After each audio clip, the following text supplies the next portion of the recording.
5 Live Formula One. A very good evening to you and welcome back to Montreal. Canada hosts round 5 of the Formula One World Championship, and one chaotic practice session later with several red flags, and we're about to go qualifying for the sprint, the third sprint event of the year, coming to you from the Circuit Gilles Villeneuve. It's Harry Benjamin up in the comms box, joined by British racing driver Abby Eaton, and it really was chaos this afternoon for practice, wasn't it? It was certainly busy, many a red flag. And unfortunate fatality in the form of a groundhog. Yes, unfortunately we did lose a groundhog, and that has had ramifications on the Williams of Alex Albon, who unfortunately made contact with the groundhog, and the damage quite extensive to the car, so Williams not able to get him out in sprint qualifying. Such is the extent of that damage. We're also hearing from Racing Bulls team principal Alan Permain that it will be a bit tight to get Liam Lawson out as well. He was one of the other reasons for the red flag in our one and only practice session earlier, with some technical issues. Meanwhile, the other person who had issues was Franco Colapinto in the Alpine, but they've changed some bits on the engine and he will be out, but he has no practice under his belt. I think that just about covers us off with those who struggled in practice earlier on today. Someone who didn't struggle as we gear up for the first part of sprint qualifying, Abby, were the two Mercedes, and once again it was Kimi Antonelli ahead of George Russell.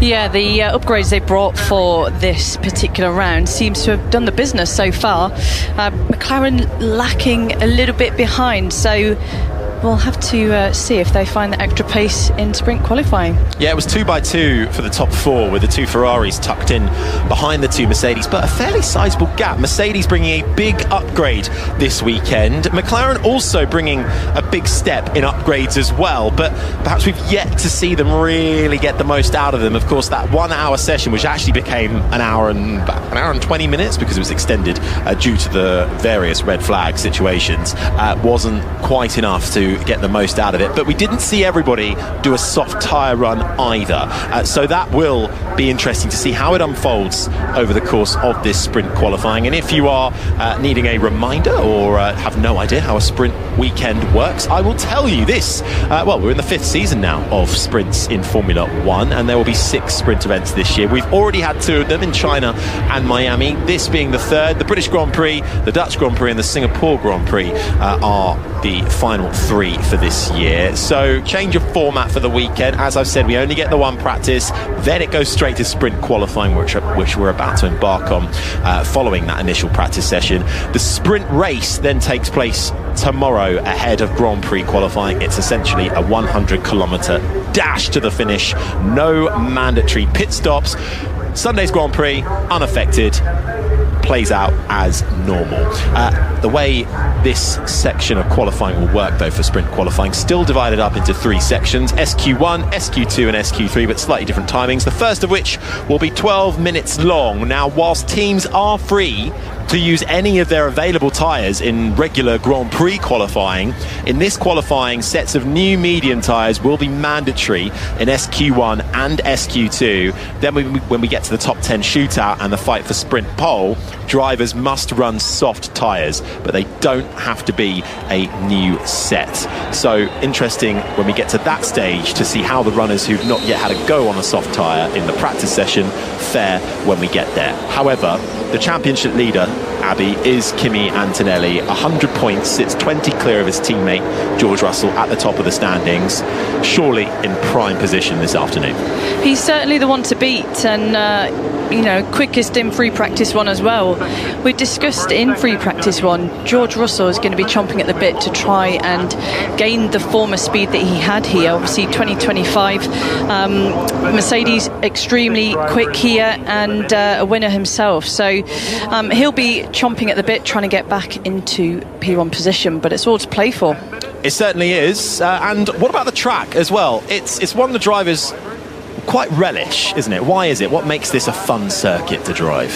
I mean, it's lined with walls for the majority of it. It's a street circuit. That'll do it. It's incredibly fast and flowing, and then you throw a few chicanes in there with some heavy braking zones. So it's quite a challenging technical circuit, and obviously it's the famous Montreal circuit. Who doesn't want to do a few laps around here? Yeah, it certainly is. We're at the circuit Gilles Villeneuve, this sort of semi-permanent venue located on the Ile Notre Dame man-made island that sits in the waters of the St. Lawrence River as the green light comes on at the end of the pit lane, and we are go for SQ1. Sprint qualifying underway on this Canadian Grand Prix weekend as they head out onto the circuit. The Ferraris leading the way as they make their way under the canopy of trees that surround this track. 4.3 kilometers in length, 2.7 miles, 14 turns, 6 to the left and 8 that go to the right. Low speed corners, long straight. It'll be a challenge, particularly in this sprint qualifying session, to really nail your energy management setup. This is one of the toughest circuits when energy management is concerned. That's this new era of Formula 1 we're talking about, topping up the battery, deploying that energy and then harvesting it again, topping your battery pack back up, doing things like lifting and coasting or slamming on the brakes. The tricky thing is, Abby, in the first half of this circuit, you have quite a lot of braking zones. In the second half, it's mainly straight. It's about balancing, and ultimately you've got to juggle all that, basically work all the spreadsheets to get the energy at the end of the lap, also whilst driving in between two walls at a pretty quickly rate of knots. So yeah, the drivers have got a lot on their plate. Obviously changes have been brought in from Miami to try and basically bring us some more flat out laps without having to do too much kind of conserving and harvesting of energy. So not too dissimilar in terms of the kind of layout of the circuit as is in Miami, but I think potentially we might see these regulations be tested a little bit more here. Hearing the sounds of Lewis Hamilton as he embarks on his first lap, and that Ferrari really trying to step out from underneath the 7-time world champion as he heads downhill through 3, the left-hander of 4. The wall invites you, ride the curve as you then arc your way through turn 5. Onto the brakes, down through the gears, through turn 7, left, then right again as you peel out onto a short straight that heads down to quite a bumpy braking zone, a right-hander of turn number 8. You head under the bridge as you slam on the brakes, take a bit of curb, but get the car turned enough so you don't run out too deep and take the sausage curb that's waiting to punish you on the inside. Before you know it, you're already braking for the hairpin, 180 degrees, right hand for the 7-time Canadian Grand Prix winner. Can he pull something out of the bag here in sprint qualifying? As there is a track where Lewis Hamilton goes well, Montreal is right up there. It's early stages in this sprint qualifying session, but so crucial to get early lap on the board for all of our 22 drivers as Hamilton comes to the line now, finishes his lap, and it's a 1:15.459, the opening gambit for Lewis Hamilton. And you can see actually still how much dust is being kicked up by these cars. You know, the track is really going to rubber in as each of the sessions go on, and we'll see the times tumble quite considerably when we get to SQ3.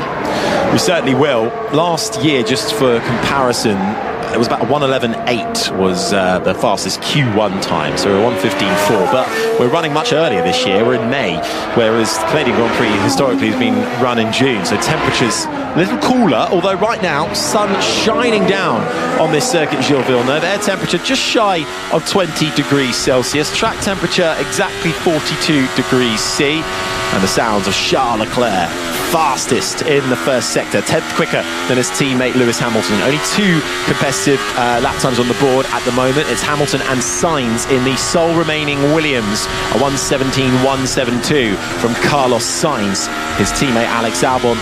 The team saying that car has taken far too much damage to be repaired in time for this session, and I've seen Liam Lawson standing on the pit wall, and I take that as confirmation that we will also not have Liam Lawson out there for sprint qualifying. Yeah, it's a real shame, and you know, that's the thing with the sprint quali weekends, is that the sessions come thick and fast, so if you do end up having damage or having problems in the free practice 1 session, it can hinder your ability to make sprint quali. Quick lap times coming in now.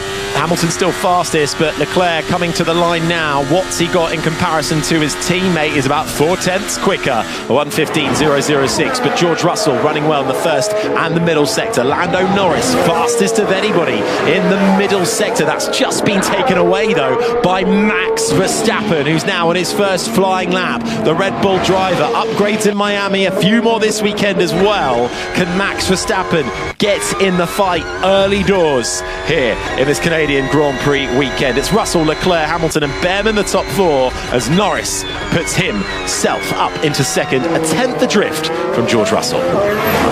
Yeah, we've got purple sectors coming all the time. Verstappen, purple, coming on to complete the sector 3. And I will say the Red Bull actually has been handling the curbs extremely well, as we'd expect from the Red Bull. And with the upgrades brought from Miami, actually, I think potentially Red Bull could be fairly handy here this weekend. Verstappen negotiates the final corner, gets so close to the wall of champions, darts back onto the track, using every single bit of the surface he can, and he crosses the line to go fastest, a 1:14.476 for Verstappen. And Piastri's got another purple sector, same as Antonelli. Antonelli purple sector in sector 1. So this is that track evolution that we spoke about. Piastri coming over the line, and it is good enough currently for 3rd overall. Yeah, we are looking to eliminate the slowest 6 drivers in the field, but right now 2 of them will go by the wayside in the form of Liam Lawson and Alex Albon. Colapinto coming into the final sector now. We'll see what he's got. So too for Kimi Antonelli, who's lighting up the timesheets fastest of anybody in sector 1. Perez needs a time on the board. So too Gabi Bortoletta's just crossed the line. He's 17th at the moment, and to the top of the times it's Antonelli. I think each time some of the top lines are going to go across the line, they're going to be massive chunks. We can see Antonelli's got 4/10 over Verstappen, and those gaps are just going to keep on coming and coming as the track dials in. So, well, with less than 5.5 minutes on the board, though, could it be a case of last one over the line, or do we get to a point where the track then just starts to even out as Perez skirts through into the top 16? Everybody from 17th down to 22nd will be eliminated come the end of the next 5 minutes and 9 seconds. And actually 18th, 19th and 20th, which is Stroll, Bottas and Bortoletti, are actually quite close together. So they're going to be the ones that are going to be fighting to make it into SQ2 here. And we've got, again, more purple sectors coming through, as you'd imagine. Good lap from Perez to get that Cadillac up into 16th as Hamilton goes to the top of the times now. But the gap at the top not as big as we've seen, 88 thousandths of a second. Hamilton fastest, then it's Antonelli, Verstappen, Russell, Piastri, the top 5. But Russell's going quicker, but he has to take avoiding action and cut the final chicane. Couldn't get the turn in right, and the lap falls away, having just set the fastest middle sector. Well, we saw a lot of that in free practice 1, a lot of lockups into turn 13 and 14, just again catching the front left tyre and having to run wide. Norris up into 3rd in his McLaren. It's Hamilton, Antonelli, Norris the top 3, Verstappen 4th and running again, fastest in the first sector. Russell 5th, Piastri 6th, then it's Leclerc, Lindblad, Hadjar and Ocon the top 10. Behrman is 11th, Alonso's up in 12th. Then comes Hülkenberg in 13th, Gasly, Sainz, Perez the top 16. Right now at risk of elimination is Bottas in 17th, Colapinto's 18th, Stroll and Bortoleto, the 20 drivers in the field. No Albon and no Liam Lawson, unable to get out in this session due to damage picked up in practice earlier on today. But Verstappen running quick, fastest of anybody in that first sector, but loses time in the middle sector actually, crosses the line, a 10th adrift of Hamilton in 3rd for the 4-time champ. The Audi of Gabriel Bortoleto next across the line. Been a bit under the radar so far for the two Audis, but they're right on the edge of the top 10. Hülkenberg right on it in 10th, Bortoleto 13th. So they're in the cusp in that midfield fight. We're seeing a little bit more, I think, from McLaren in this session than we saw in practice. But with 3 minutes left on the boards, final laps will have to keep going with the track evolving every single run around this circuit. Colapinto on course to improve his lap time, Perez as well, as Hamilton going even quicker in the first sector. He's hungry for it, isn't he? You know, he said coming into this weekend, you know, he is absolutely hungry to try and find the pace with Ferrari, and actually the upgrades that they had in Miami are working really nicely for them, bringing them right into the mix with the Mercedes and with the McLarens. Colapinto crosses the line, gets himself up inside the top 10.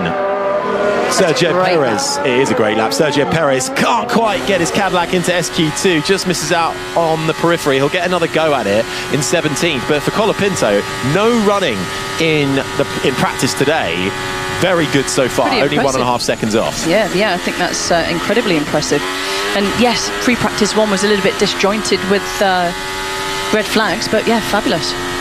Hamilton finds a bit more time, goes clear by just over 1/10 of a second at the top from Kimi Antonelli, who's out there again. In fact, everybody is out on the track now. Final laps will be coming your way, although I think we might have a red flag out on circuit. Timing screens in our commentary box lighting up red.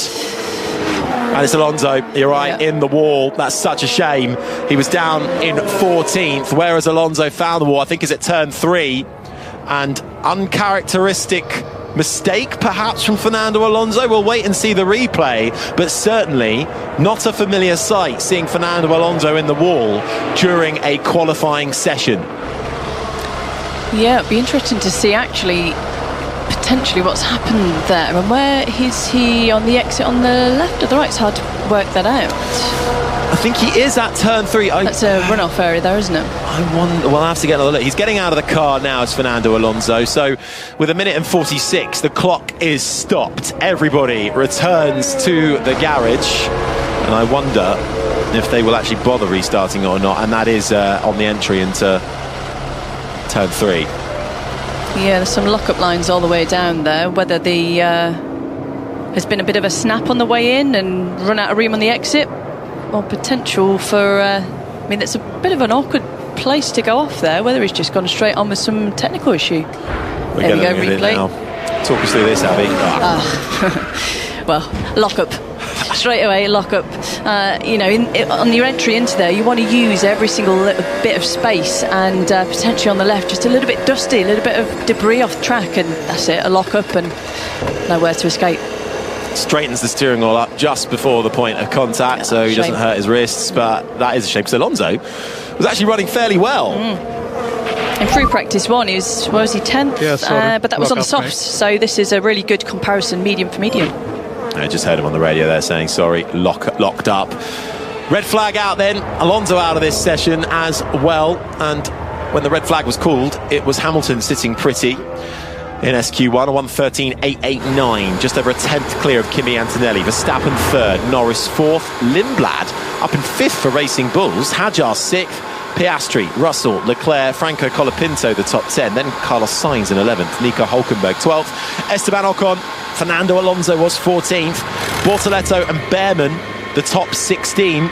If it ended like this, they would all carry on through into SQ2, and we would lose Sergio Perez in the Cadillac from 17th. Lance Stroll 18th, Pierre Gasly down in 19th, and Bottas down in 20th, and last of the runners in this session. No Alex Albon and no Liam Lawson taking part in sprint qualifying today. But that turn 14 incident has been there was a turn 14 incident involving Gasly. That's been reviewed with no further investigation. I don't think we saw that. But Gasly gets away with it, but perhaps that explains why he's currently down in 19th, whilst his teammate is up in 10th. But could be seeing a new Colapinto on the cars now, having got his best ever Grand Prix qualifying result last time out in Miami. Best race result in Miami too. Well, I think the Alpine is looking like best.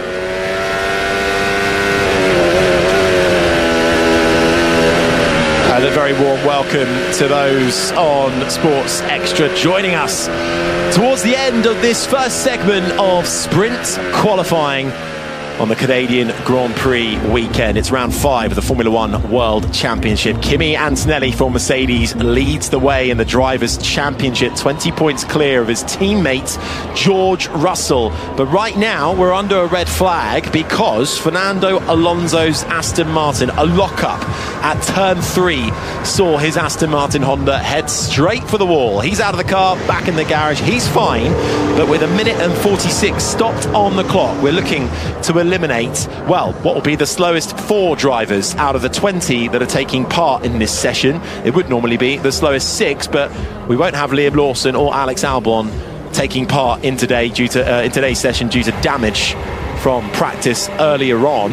So right now, down in 17th, it's Sergio Perez. Lance Stroll is 18th. Pierre Gasly is 19th with Valtteri Bottas in 20th. And they are set, if it ends like this, to be knocked out of SQ1. British racing driver Abby Eaton is alongside myself, Harry Benjamin. And right now, the man lighting up the timing screens, albeit only SQ1, is Lewis Hamilton's Ferrari, a 10th clear of Kimi Antonelli. He's looking pretty happy out there, and actually the Ferrari looks pretty well balanced. We didn't see quite as much of this in free practice 1, so potentially the free practice 1 they've learnt a fair amount and are putting it to use now. One team that I'm wondering whether we're going to see a little bit more from is McLaren. Piastri's down in 7th for the moment, so potentially a little bit more performance there to come. Impressed as well, actually, from Arvid Lindblad. He's up in 5th right now for the British rookie in the Racing Bulls, just 18 years of age. This is his first season of Formula One, right behind Lando Norris. I say right behind, he's about 3/10 behind Lando Norris, but that's pretty good going and ahead of a Red Bull. Yeah, and we were hearing in the team principal conference that actually Lindblad's got a really good attitude. He's hungry for information. He's almost kind of a little bit demanding with information, but he also holds himself true to, if he makes mistakes and what he can do better to increase his pace on the circuit. And that's really nice to hear from a driver. Well, still a bit of time before we get this session back going again. We haven't actually had a restart time. The pit exit is closed and there is a little bit of barrier repair to be done. A bit of an indentation that Fernando Alonso has made, but that's such a shame for Alonso. Really, probably outdriving that Aston Martin, I would say, when you look at his teammate down in 18th in Stroll, with Alonso up in 14th, and could have been a real possibility for getting through into SQ2, which would have been mightily impressive. Yeah, I think it would have brought a little bit of a boost to the team. I think there's no car that Alonso doesn't drive, or outdrive, to be quite honest. He gives us something without an engine and he'd still get around the track in a pretty quick time. But yeah, real shame. Alonso's a fan favourite with us all as well, and I'm sure he absolutely loves driving around such an incredible circuit as Montreal. It's got history. It's driving through the trees, and it's just a fantastic place to be. It certainly is, and the sun is shining down. But I'll tell you what, so a lap is about a minute and 14, a minute 13.8 if you're Lewis Hamilton. We've got a minute and 46 on the clock. All 20 cars heading back out there. There's time to do one more lap. Is there time for everybody? What's the strategy? Well, we want to see a one-lap shootout, don't we? Well, yeah, but I suppose you've got to get to the front of the queue, right? Are we going to see politics and some track play coming out from the drivers? Probably.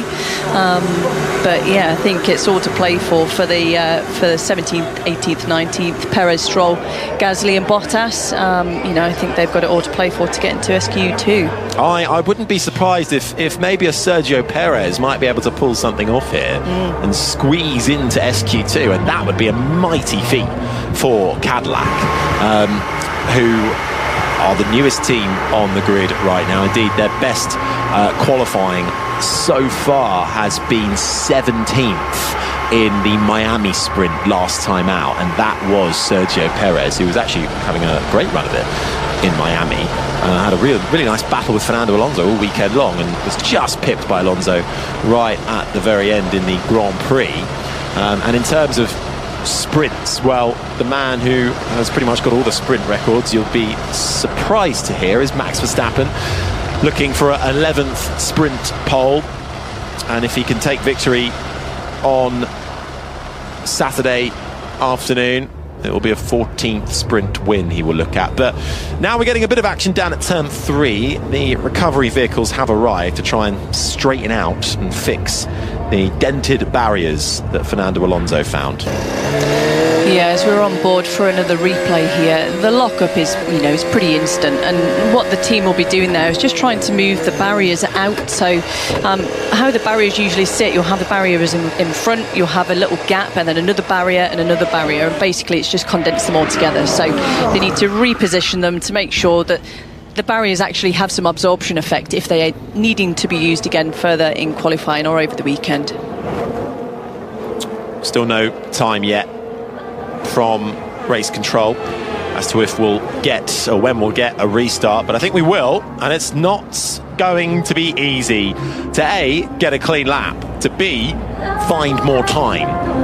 It's not only about track position, it's getting out of the pit lane in the first place. It's warming up your tyres, colder temperatures than we're used to in Canada. We've moved the race earlier this year, but also there is that energy management that you have to find the right balance for, and make sure you've got enough battery left at the end of your out lap to send it down towards turn one. Yeah, if it wasn't already hard enough, you've got to think about energy now as well. And as you mentioned earlier, the kind of split of the circuit, really half the circuit great for energy harvesting, the other half not so good. So I think actually that's where a lot of strategy will come in for the teams that are able to have better management of it, and the drivers that are able to kind of autonomously start to manage that the energy and the deployment, and that's where the teams will find the extra 1-2% over their competitors.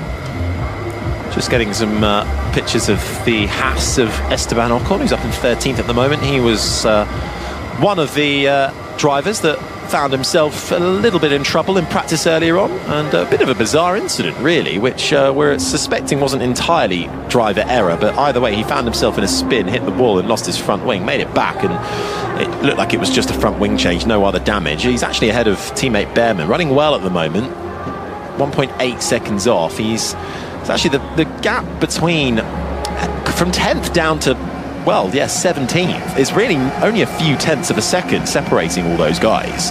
Ollie Behrman's right on the cusp. Not really seen much from Behrman so far this weekend. We know Haas are trying out a new upgrade over the weekend to the side pod, the engine cover, the floor, the rear suspension and the rear corner to try and get themselves back to being best of the rest in that midfield. But right now certainly look to be towards the lower half of it, whilst the likes of Carlos Sainz and the Williams sit right on the edge of the top 10, and Colapinto, say the most impressive so far, having had a total of half a lap in practice. But could Miami have unlocked something for Franco Colapinto? A lot of pressure on his shoulders, wasn't performing where he was expected to be, and all weekend in Miami he was quicker than Pierre Gasly. He looked comfortable at home. New upgrades being brought to that Alpine as well, and the fact that straight away second lap he's inside the top 10 in SQ1, having had no running in practice, I think is got to be admired.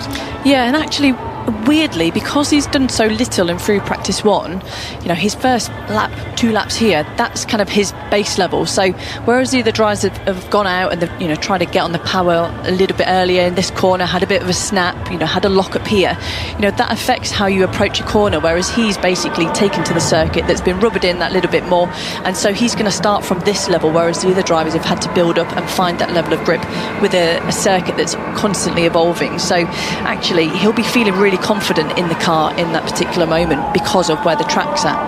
Yeah, 7th place in the Grand Prix at Miami, having qualified 8th. Turns 23 years old next week, does Colapinto. And actually it was here last year for Franco Colapinto, his first race where he out-qualified and out-raced Pierre Gasly. So maybe there's something about this track as well that Colapinto just kind of clicks with. We shall see.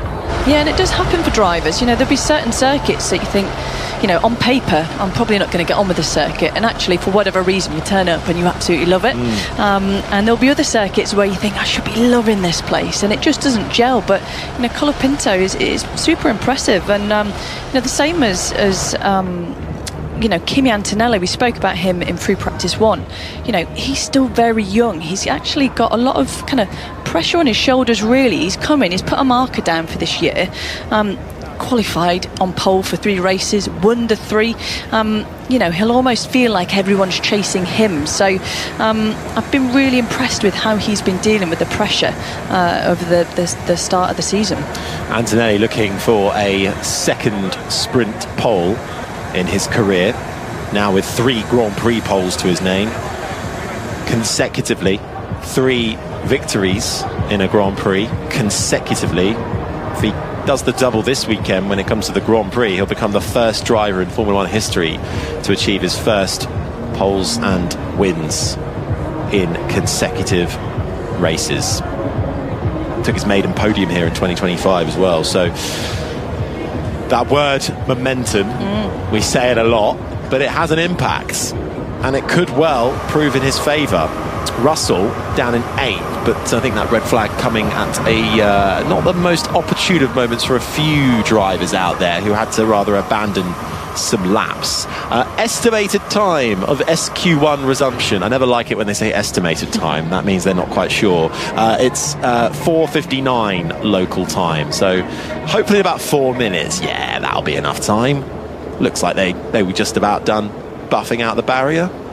Yeah, estimated. I think it's going to get cracking on earlier than that, surely. Come on, let's think positively. As the waters of the St. Lawrence River, pretty spectacular, isn't it? Seem fairly calm. It's an amazing place. This on this man-made island, the Ile Notre Dame, built to host the World Expo back in 1967, and this sort of American pavilion became. You can see well. If you are able to see some shots of it or have a little Google, you can get great shots of this, what looks like a giant sphere, basically. There was an American pavilion, which has become the Montreal Biosphere, an environmental museum. And there's lots of, as we know, there's a lot of wildlife and nature. There's a lot of green areas on this island as well. So it's essentially a lovely park to walk through. And you see lots of people canoeing and rowing in the off-season. But cars lining up pretty early. And it happens once a year, right here, right now, as they've all gone to the end of the pit lane. And now we've got rid of the estimated time, and we are going with a will resume at 4:59. So that is confirmation from race control. SQ1 will get back underway with 1:46 on the clock.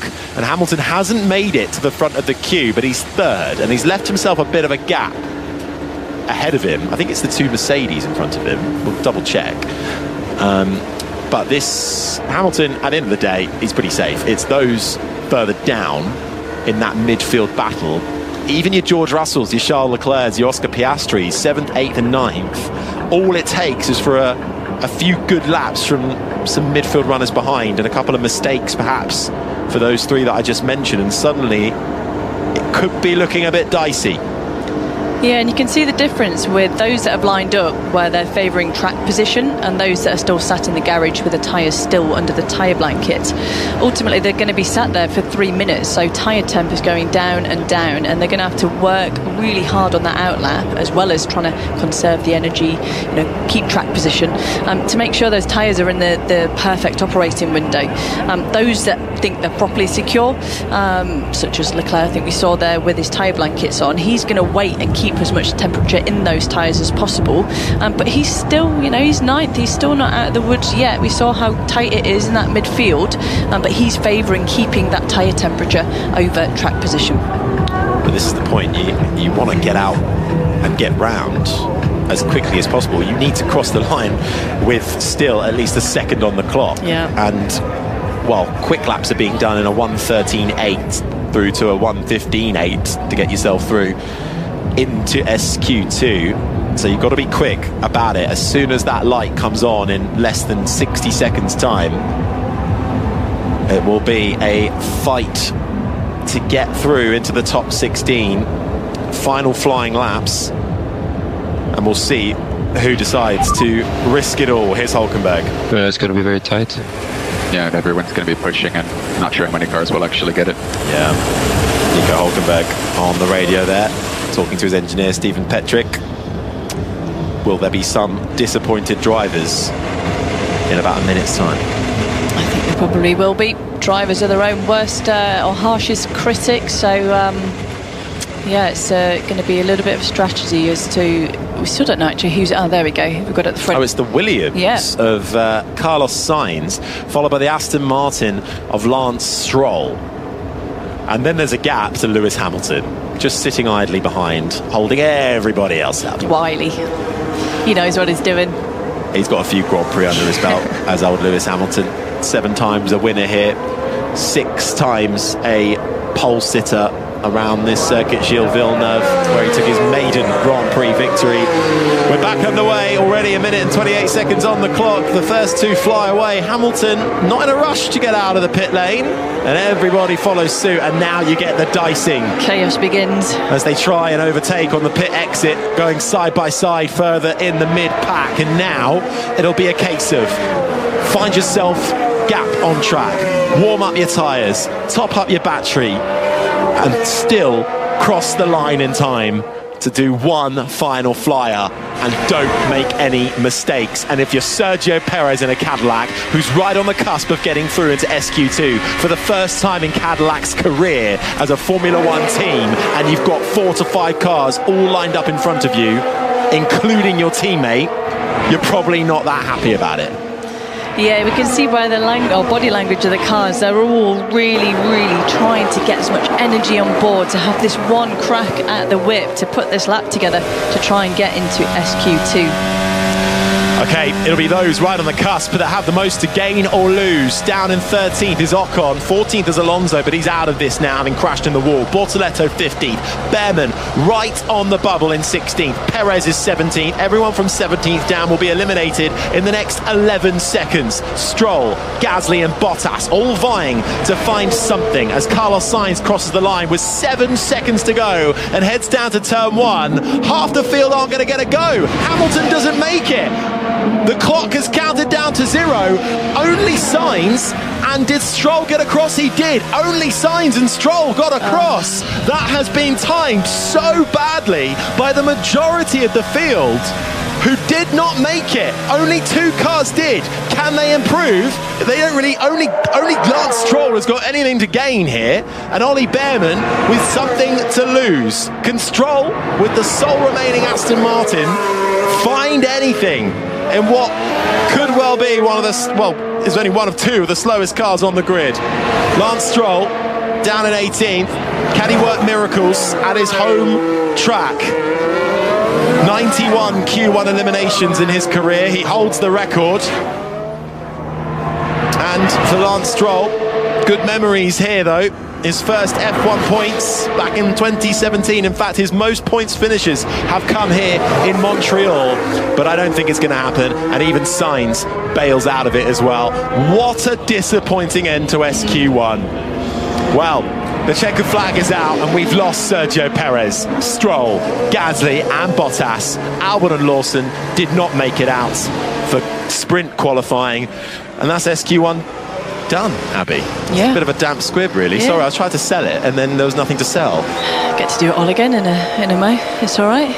All that? Q2, we waited all that time? I know. Well, Lewis knew what he was doing, didn't he? Nice Here's week. Perez. We should have gone a bit earlier. So I think we can be happy because we maximized today. So good job, everyone. Well, Sergio Perez finding the positives there. I think Perez could have done something today, but we'll never know. And was it Lewis Hamilton who just created that gap in the pit lane from the first 2 cars that held everybody else up? I mean, Hamilton didn't really need to worry too much. Well, no, he didn't need to go out. He was top of the field, wasn't he? So at the end of the day, he safely makes it through as the fastest driver in that session. But we move through to SQ2 next. But at the end of this session, Hamilton was fastest, a 10th clear of Antonelli, Verstappen 3rd, Norris and Lindblad the top 5, Hadjar, Piastri, Russell, Leclerc, Colapinto the top 10, Sainz, Hülkenberg, Ocon, Alonso, Bortoleto and Behrman. The 16 drivers who have made it through. That will become 15 because Fernando Alonso will not take part, having crashed in SQ1 and bringing out the red flag in the first place. And to re-emphasise then, we've lost Sergio Perez, but equals his best qualifying of the year in any format in 17th. Lance Stroll 18th. Pierre Gasly out-qualified in a sprint and out-qualified once again in any session by Franco Colapinto. Valtteri Bottas 20th and last of the drivers to set a lap time. Alex Albon unfortunately made contact with a groundhog in practice earlier on today and did quite a lot of damage to the car. And very sadly, I think the groundhog came off worse. And Albon and Williams working on that car now to hopefully get him out tomorrow. And Liam Lawson with what was a hydraulic leak has not been able to fix that in time, had the Racing Bulls team to get him out, so they never even took part. It's a real shame when you have these problems in a free practice one, and ultimately we've come off another sprint weekend as well. So these teams will be wanting to try and get as many laps as possible on board.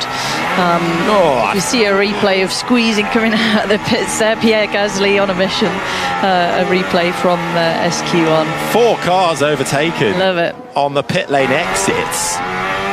He's been reading Max Verstappen's book of how to... Yes, he has, and he was really pushing right at the end, but ultimately for nothing. But he knew he actually probably had the most to lose down in 19th, and unfortunately does fall by the wayside, the Frenchman.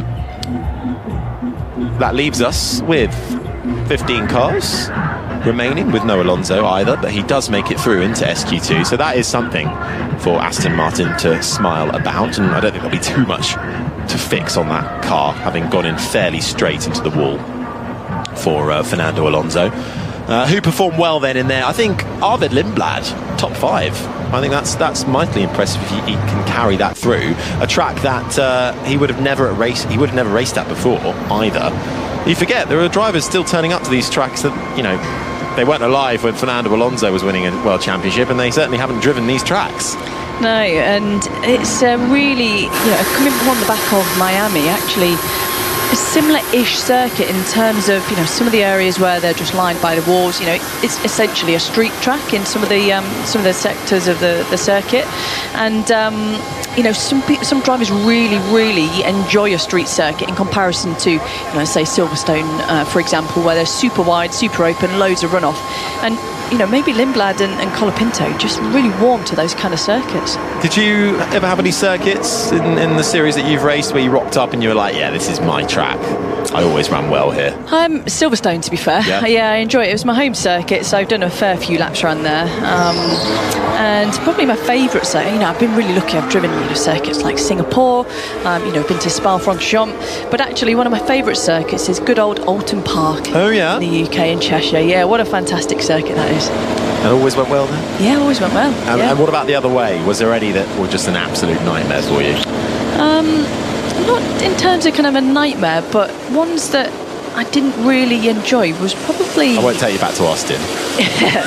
Yeah, COTA, you know, I really enjoyed it, even though me and it did not make friends together, because actually it reminded me a little bit of Silverstone, but you know, I've never really driven a track and thought, no, this is naff. You know, I'm lucky. There's always probably certain corners where you think, this is a pointless corner, this just, you know, spoils the flow of the circuit, but actually most circuits are pretty satisfying to drive. But yeah, I need to go back to COTA and make friends again. Yeah, yes. Yeah. For anyone who doesn't know, in an F1 W Series race, I should say. Yeah. Was it a broken back? Yeah, broke my back in 2 places. Yeah, and it was really unspectacular and boring as well. It wasn't like a big crash. It wasn't even a good crash. No, it wasn't. Yeah. It wasn't even worth it, for goodness sake. But yeah, ended up running over the pesky sausage curbs that are out there, and that they was are that. A killer. Yeah. They are a killer. Yeah. Well, glad to see you in one piece again, obviously. That was a fair few years ago now, wasn't it? Yeah, end of 2021, so a while now. But yeah, just one of those things. And actually, you know, it's quite, from that year, there was a lot of kind of campaigning from the drivers, and you know, we had advocates like Vettel and Alonso basically trying to get rid of the sausage curbs. Because, you know, even if you get pushed wide or anything like that, actually the damage can be pretty extreme. Yeah, and there's a few actually lurking around this circuit, but in the Formula One cars, they can negotiate them with a little more gusto. But back underway Green light on at the end of the pit lane, and SQ2 is underway once again. New medium tyres, mandatory. 10 minutes and counting now, down to 9 minutes and 34 seconds. And George Russell is wasting no time in getting out on track. We are looking to once again eliminate the slowest 6 cars, everybody from 11th down to 16th. Fernando Alonso has already guaranteed his place in 16th and will not be participating in this session. And into the sunshine we await Isack Hadjar, who's looked a little more on form this weekend than he did in Miami. Struggled, did the young Frenchman, who's in his first season as a Red Bull driver, his second season as a Formula One driver. And I actually spoke with him not that long ago and asked him, you know, you've already done 1 year, but you're in a new team, new surroundings, is it new era of Formula One car? And he said, yeah, there's so much to learn. Yeah. It's unbelievable. You have to learn enough as a rookie driver, and then your second year you're moving teams and you're having to deal with all this again. It's almost as if you're just starting from scratch once more. Yeah, and actually even some of those super experienced drivers in it, you know, all of the tech and all of the regs that you've got to now manage and harvest energy here, there and everywhere, it changes the actual element of driving a racing car. You know, these guys that have come from F3 into F2 and so on, they're just used to driving flat out in quali, and in the races, you know, really the only thing they have to look after is their tyres. So, you know, there is a big element of change, and, you know, I think as the season progresses and obviously all the regs start to change that a little bit more and the drivers and teams get their head around it a bit more, I think we'll start to see drivers start to relax into it and gain more out of the tech that's underneath them. Franco Colapinto out on track, making his way down through turns 3 and 4, the only remaining Alpine in the field, with Gasly being eliminated from that first session and just warming up the tyres, running left, running right as he carves his way round the right-hander of turn 7, heads down towards the bumpy braking zone that is turn 8 and 9 under the bridge. Bit of shade before that pink, blue and yellow Alpine bursts once again into the sunshine, as we now hear the sounds of Lando Norris on his first flying lap. Slows it down for the left-hander of turn number 6, arcing his way round 7. Dangerously close to the wall on the outside, but to perfection is the reigning world champion. Breaks down through the gears into turns 8 and 9. Takes a bit of curb. There's a sausage curb lying there if you run too deep. Really tips the car up. Bit of battery deployment on the way down to the hairpin. Then heavy braking zone. You top that battery back up as you turn it in. Try and get on the throttle as early as you can. Deploy a little bit more battery. You've got a just over 1.1 kilometre back straight to negotiate, running parallel with the rowing lake from the 1976 Summer Olympics. Before you know it, you're heading into the chicane that greets you. And the Wall of Champions is passed with no blushes for Lando Norris, who goes fastest in the final sector, and his opening lap time sends him to the top of the times with a 1:13.957. We see Hamilton, 2 purple sectors just coming through along the Wall of Champions. Little snap of oversteer, and let's see, I'm sure this will be good enough to pop him up into first position, as it does, 3/10 in front. Certainly will. Hamilton flying through that final chicane. Little correction which just sent him that little bit closer to the outside wall, but found him more time too. Russell and Antonelli, we'll see what they've got. Lindblad's up to 3rd, but is about 7.5 tenths adrift. Russell, fastest in the final sector, fastest overall, a 1:13.4. What's Kimi Antonelli got? Little slower actually this time around, but not by much. Really tight margins between the two Mercedes at this stage, less than a tenth separating them. Russell ahead of Antonelli, 1 and 2, with 5.5 minutes on the clock of this second part of sprint qualifying here from Canada. And that should give Russell a little bit of confidence, you know, as we said coming into this weekend, the momentum's behind Antonelli. Russell will be wanting, even if it is only just under a tenth in front at this current moment, that's what he'll want behind him to try and edge in front of his teammate. Charles Leclerc is the sound you're hearing right now as he makes his way down towards turns 8 and 9. We await to see what Oscar Piastri's got. He's having a good run through the first sector at the moment. Charles Leclerc just coming into the 3rd sector now. Max Verstappen's only just coming towards the end of his outlap, so running a little later than his competitors is the Dutchman. His teammate Isaac Hadjar has completed the lap already and is up in 6th. Once again finds himself behind Arvid Lindblad. Ocon is up there in 7th ahead of Sainz, with Behrman and Colapinto the top 10 as it currently stands. But still, some big hitters to set lap times in this second part of sprint qualifying. Leclerc, the first of them, coming through the final chicane now. He'll get a little bit of a tow from Carlos Sainz. Finds time, but only enough for 5th fastest. Definitely behind Leclerc when it comes to outright pace to his teammate Hamilton, which we don't say too often. Hamilton's got the upper hand here. Hamilton 3rd, Leclerc a few tenths off in 5th. Piastri puts himself ahead of his teammates and goes 4th in his McLaren. Yeah, it seems Leclerc is just not quite getting on board with the car this weekend.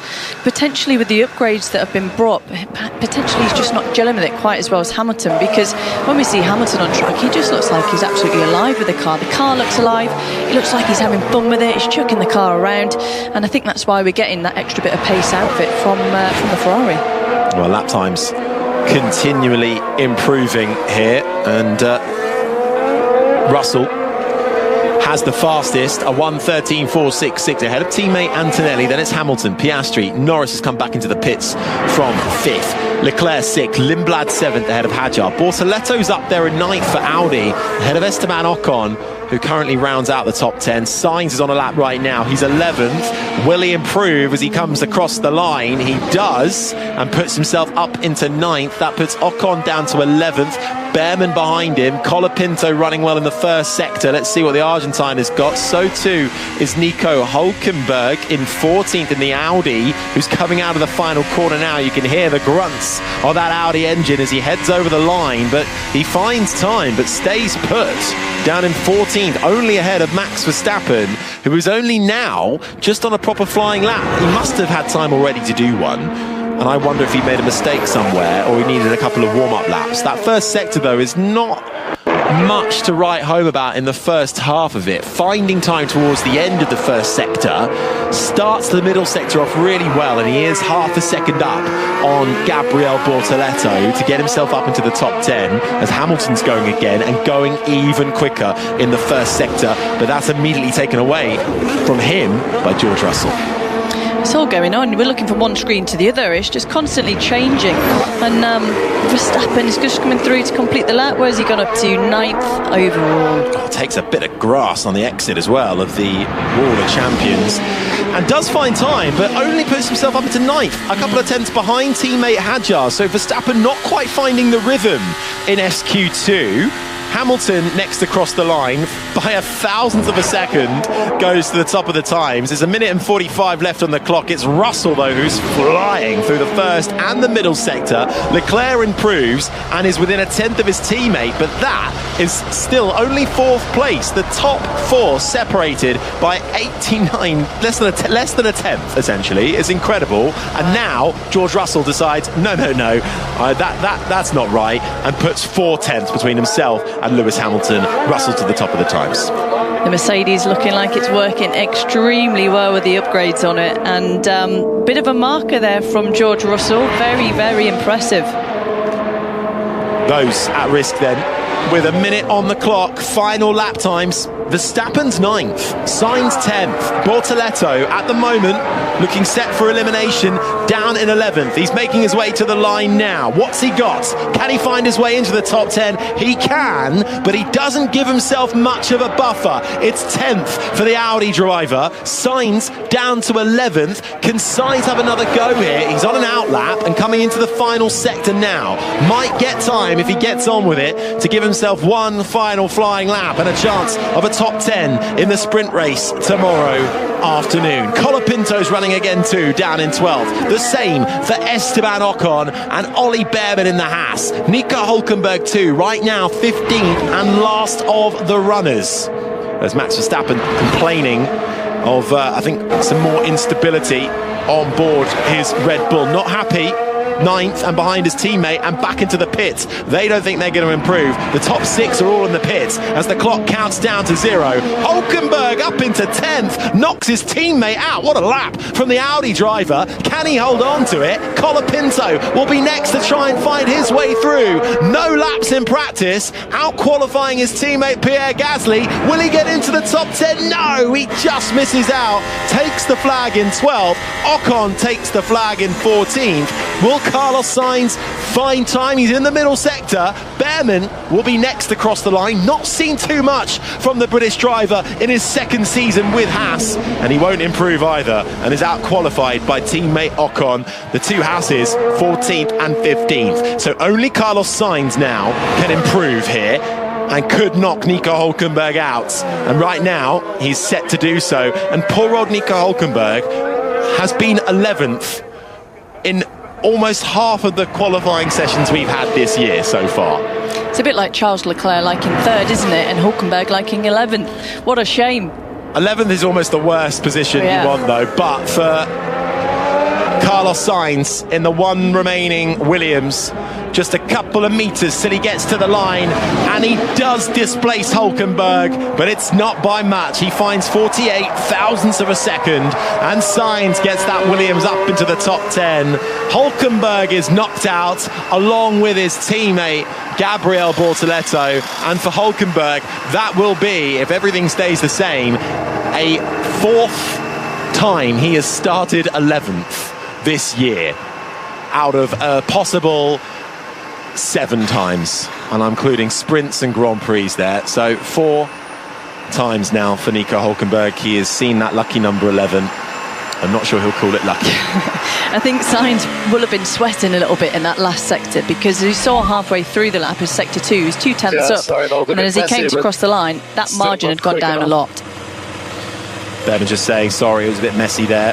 Last of the qualifiers in this SQ2 session, as we are going to get a look at what happened to Ollie Behrman. I think he went a little bit wide on turning down at turn 8 and just really unsettled the rear of the car, and I think actually damaged the light in the process, the rear rain light. It's hanging off the back of his car. Pretty impressive, actually. Don't know how he managed that. Maybe it was a different incident there. Kimi Antonelli also activating lawnmower mode and cutting the grass at 8 and 9, and doing a marvellous job of it, but he's through anyway in 3rd. Out then after SQ2, the two Audis, Nico Hulkenberg in 11th ahead of Gabriel Bortoleto, Franco Colapinto 13th ahead of the two Haas cars, Ocon and Behrman, with Fernando Alonso in 16th, who crashed in SQ1, so we didn't see him participate, as we now move through into SQ3. But I tell you what, Abby, Max Verstappen isn't happy. 9th at the end of that session, and not comfortable with that Red Bull. No, we heard it in free practice 1. He was complaining on downshifts that the car was kind of jumping around and there was instability under braking. And that's not what you want when you're trying to set a flat-out lap. You know, your entry into the corner sets the trajectory up, the minimum speed you can carry, how early you can plant that throttle on the exit. And on a circuit like this, when you've got the chicanes where you need to have that heavy stand on the brake pedal, you need to have confidence in the car and in the stability in the car. Equally, planting that throttle through the chicane, you need to have the car pointing in the right direction. And, you know, yes, the braking actually is to knock the speed off, but what you're doing is weight transfer to try. Yeah, good job, guys. That ramp plan was as good as it gets, so good job on going for that. You hear from Sainz there, happy with the plan of action from the Williams team. But yeah, it chucked him back on Max Verstappen. You need to have that confidence to be able to nail the throttle coming out the corners, especially from the chicanes onto the long straights. You know, a tiny little fraction of a second later can cost you a good few tenths down a long straight. Yeah.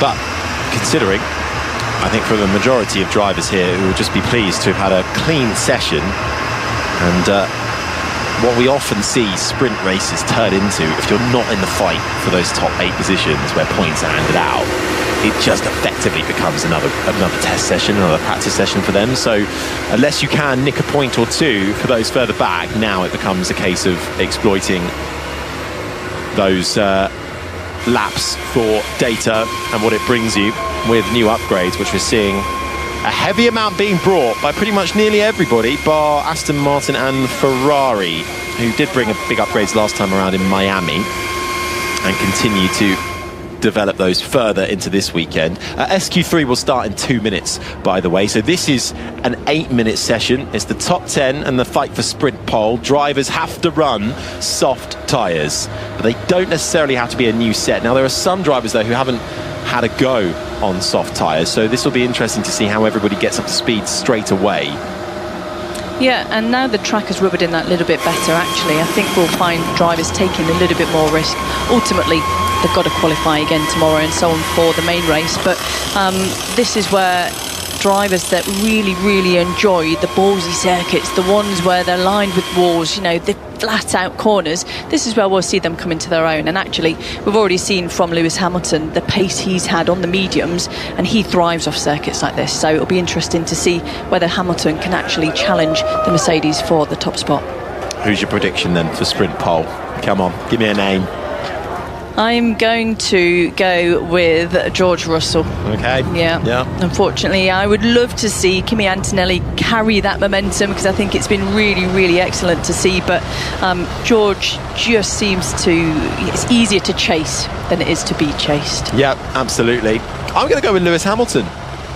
I think he could spring a surprise. Well, it wouldn't even be a surprise looking at the times now. No. But he's just missing that little extra. Maybe it's a bit too much. But if anyone can find it, a man who's won around here 7 times before, took his first pole position and Grand Prix victory here back in 2007. Since then, he's scored 104 poles, 105 wins. So, in his 20th year now in Formula One, if anyone can do it, it'll be Lewis Hamilton. But of course, this is always the tricky line to follow, isn't it, in a sprint weekend? They're fun, they're entertaining, there are points on board, but it is just a sort of an amuse-bouche before Grand Prix qualifying tomorrow and the main race on Sunday. I think if you say that to a driver, it doesn't compute. We're just flat out racing. I think there'll be certain elements in terms of if you're in, you know, the point scoring area, you'll take a bit more risks. If you're further down the grid, then yes, it's a glorified test session, as my dad and I call them. But yeah, I think drivers, when you get wheel to wheel with another opposition, you know, it's game on. Okay, we're underway. Green light on at the end of the pit lane, and not a major rush, to be honest. 7.5 minutes now already on the clock, as Lewis Hamilton peels out of his garage into the sunlight and makes his way, being followed by Isaac Hadjar in the Red Bull. Hamilton wants to get out there, and he's joined straight away by the Frenchman and Carlos Sainz in the Williams. The first 3 cars out there, all on that soft tyre. Air temperature just above 20 degrees Celsius. Track temperature rising slightly, about 40.5 degrees C. And now, what could be the quickest laps of the weekend so far.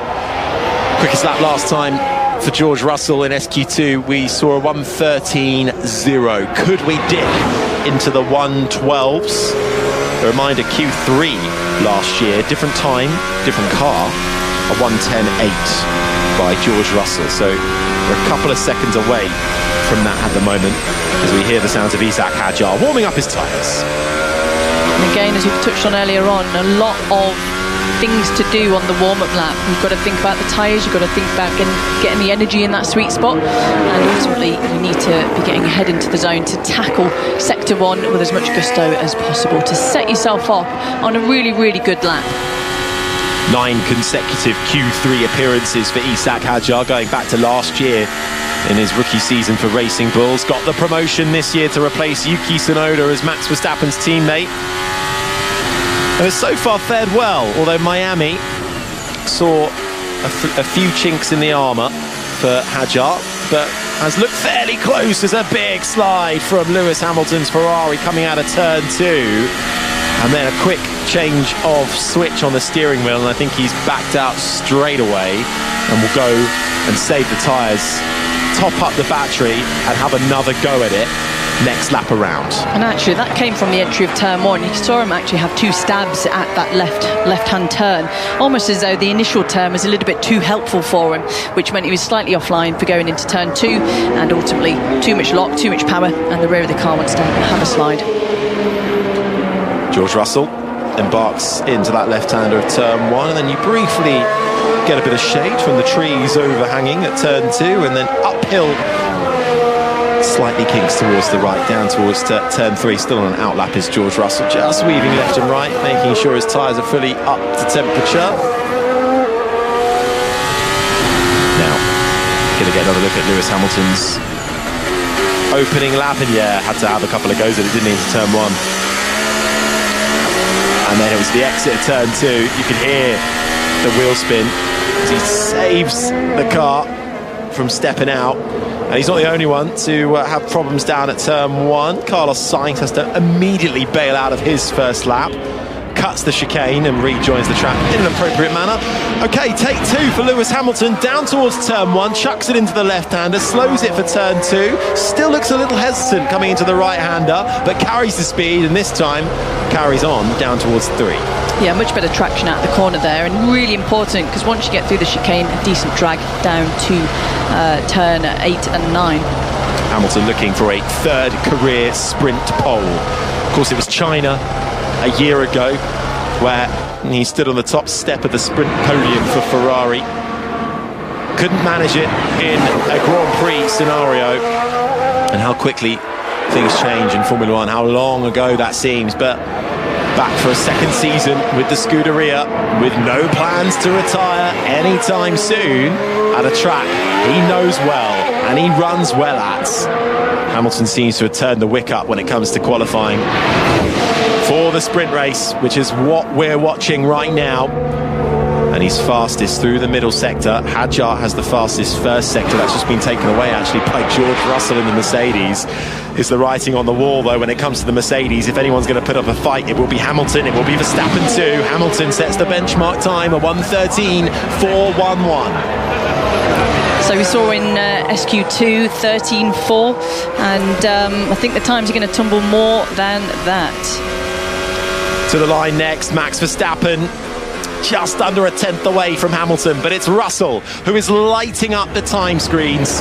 George Russell looking for a 2nd career sprint pole, looking to regain that momentum and take it away from his teammate Kimi Antonelli. Norris crosses the line 4th, Hadjar's 3rd. It's Ferrari, Red Bull, McLaren, and Arvid Lindblad's just got himself up into 4th.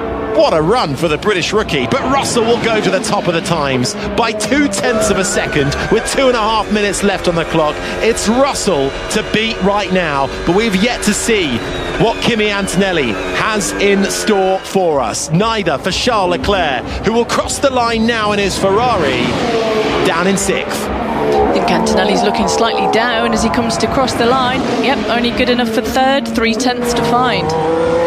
2 minutes on the clock then. Enough time for everybody to get one final run at it. It's Russell on provisional sprint pole with a 1:13.194. And this is the sound of Lando Norris coming into turn 2. And does the rear end stick out? It does. And that immediately compromises his lap and might explain why he's only 9th. Yeah, he seems to be struggling with the balance of the car at the moment. And actually, you know, we said about McLaren bringing these upgrades to the weekend. It doesn't seem to be working too well for now. And that pace that we saw in free practice 1 was legit. Charles Leclerc as well, coming through turn 4. The back end really kicking out, almost finding the wall. Ultimate car control, but not the quickest way through there. 0.6 back from Russell. 0.4 back from his teammate Hamilton, who's finding time in the first sector, is the 7-time world champion. Lindblad down in 8th, ahead of Norris. Carlos Sainz down in 10th. The top 10 all out there right now as we set the grid for the Canadian sprint race, which you'll be able to hear on Saturday. We'll be on 5 Sports Extra 3 with lights out from 5 o'clock in the afternoon. But first, we must decide who will start it from pole position. It's George Russell in that provisional spot right now, but Hamilton is fastest of anyone in the first sector. He's lost a bit of time though in the middle. Max Verstappen's running well in the first sector, again losing time in the middle sector. One final time for Hamilton, close to the water champions as you like.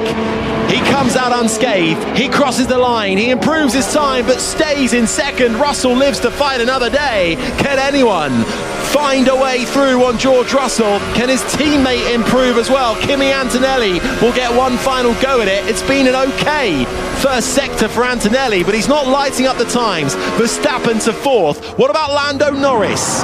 Didn't get his first clean lap in his first attempt, has to go again, but Russell is just going quicker than anybody else, fastest of anybody through the middle sector. Sainz takes the flag in 10th, Norris 9th up to second, takes the flag, docks Hamilton down to third, 86 thousandths of a second splitting Russell and Lando Norris. Lindblad takes 8th away from Charles Leclerc, and Russell comes across the line and for good measure finds 2 more tenths of a second and solidifies pole for the Canadian sprint. Piastri puts it second and third for the two McLarens. Charles Leclerc gets closer but cannot find a way past his teammate in fifth. And what about Kimi Antonelli? He takes the line, he left it right to the end but just misses out. It's the front row for Mercedes, but it's Russell on pole for the sprint. Antonelli will line up alongside, but nothing less than a 10th separating our two championship protagonists. That's a bit more like it, isn't it? A little bit of competition on board, and fantastic from McLaren, and actually Norris, a really scrappy session from him, but was still able to bring it up into third quickest time. Lewis Hamilton just getting a look here, a replay down to the hairpin, a little bit of a lock-up, just sent him deep into the hairpin and offline coming out of the exit. Did that cost him time? It did. Did it cost him pole? We'll never know. To be quite honest, I think the pace Mercedes have got on board, they just seem to, when we think we've seen enough, they just ramp it up and up and up, and especially George Russell, he was super alive in that session. Yeah, a 1:12.9, Russell the only man to get into the 1:12s and takes a second career sprint pole. Kimi Antonelli alongside, Lando Norris third, Oscar Piastri fourth, then the two Ferraris, Hamilton and Leclerc, the two Red Bulls, Verstappen ahead of Hadjar, Arvid Lindblad, one of the stars of this sprint qualifying in ninth, ahead of Carlos Sainz. Nice job, mate. So that's P1. Nice. Fairly understated from George Russell, but he'll want to bag those 8 points tomorrow, because what we've seen from sprints since they've been introduced is that they really can make the difference when it comes to the end of the season in a long championship fight. 1 point, 8 points, it all matters. Well done, George. Well done, George. Thank you, Toto. Thank you, Toto. No problem, yeah, he sounds pretty casual there, doesn't he? Pretty chilled. But yeah, he'll be chuffed a bit. Thank you, Toto. From George Russell to the team boss, Toto Wolff in the garage. And I think Toto Wolff will be smiling just to see his two cars on that front row. Big upgrade for Mercedes this weekend, paying dividends so far. But whilst Mercedes have been on pole for every single race this year, they have yet to lead an opening lap. The two McLarens lurk behind, and the Ferraris are pretty fast on the starts. Potentially, these new upgrades, the word on the street is that that's what they're trying to correct. They're trying to get traction out the corners. They're trying to get off the line that little bit better. And actually, if you look at the pace from the two cars here, you know, exiting those chicanes, hopefully the starts off the line is where they're going to find the ability to lead a lap into the first corner for the first time this year. Charles Leclerc just getting weighed, not looking particularly happy, down in sixth, but managed to get a little bit closer to Hamilton at the end there, about a tenth. But so how much was Hamilton off then in the end? 3 to a few tenths. I don't think he lost a few tenths, but he certainly, I reckon Hamilton's missed a couple of positions there by going deep at the hairpin. Maybe not pole. Yeah, the hairpin punishes you, and it's one of those ones where you've got to be super patient. But if you go wide, you delay getting on that throttle. I spoke about it earlier. You delay the throttle just slightly, and that's it. Yeah, it is. Let's hear from our sprint pole sitter speaking with Juan Pablo Montoya. This is gonna be huge. I know the last few weeks have been tough, and you're probably hoping for a day like this. How do you feel today? Yeah, obviously feels great after a tough Miami, but I never doubted myself. I knew what I can do. Miami was obviously a bit unique. This is an amazing circuit here, high grip. Feels like you're driving a proper Formula 1 car around here, which is how it should be, and I'm glad today came together. How's that upgrade? Everybody's talking about it. Is it a big step? Yeah, it's definitely feeling great. The team have done such a great job to bring this forward. We obviously saw in Miami, McLaren were really close and Ferrari not too far behind. And on a track like this is really excelling. So pleased to have it on the car. Pleased to be back in P1. It's been a little while. But yeah, obviously still big focus for tomorrow. I think big question everybody has for the starts tomorrow. Are you guys concerned? You feel that you've done some steps or unknown? I mean, we're making progress. We're making baby steps in this regard. So I'm not going to stand here saying we're going to fly off the line in P1 and P2. I hope that's going to be the case. But, history tells us it hasn't happened very often or at all this year. So I guess we've got to expect. Who was P3, by the way? I didn't even...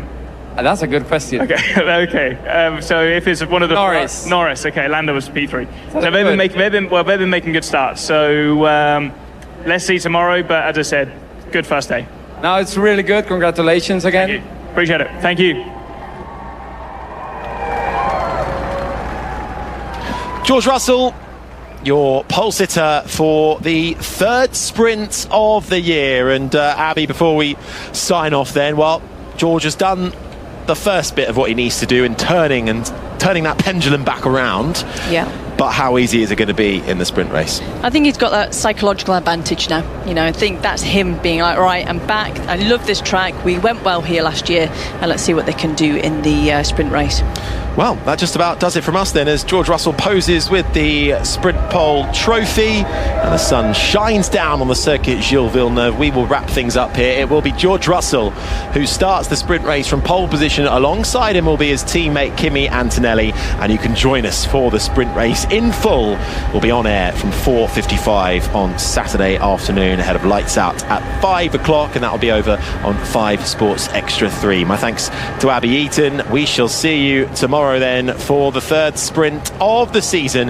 This has been an IMG production for BBC Radio 5 Live.